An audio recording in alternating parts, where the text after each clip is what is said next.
Luke 22:44. And being in anguish, he prayed more earnestly, and his sweat was like drops of blood falling to the ground. This verse occurs during one of the most intense and intimate moments in the Gospels, Jesus' time of prayer in the Garden of Gethsemane, just before his arrest and crucifixion. It gives a glimpse into the depth of Jesus' emotional and spiritual suffering as he prepared to take on the weight of the world's sin. And being in anguish reveals that Jesus was experiencing deep distress, not just physical, but spiritual and emotional. He was fully aware of the suffering he was about to endure: betrayal, abandonment, crucifixion, and the full burden of humanity's sin. This moment shows his humanity in full. He was not distant from pain, but entered into it completely.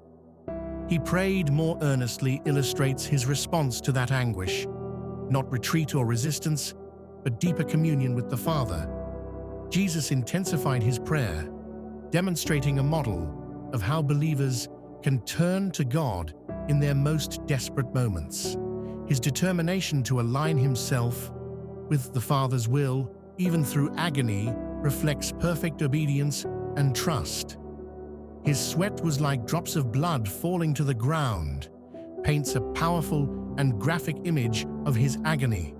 While some interpret this metaphorically, others believe it could describe a rare medical condition known as hematidrosis, where extreme stress causes capillaries to burst, mixing blood with sweat.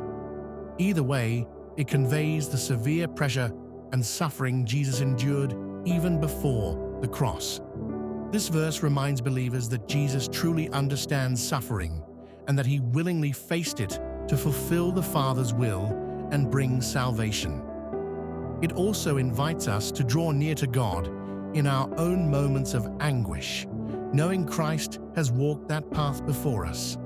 Comment with the word anguish, as we never forget the amount of suffering Jesus went through for all of mankind. May this verse be with you today as you walk with God. Follow and subscribe as we share a verse each day and break down what God is communicating to us.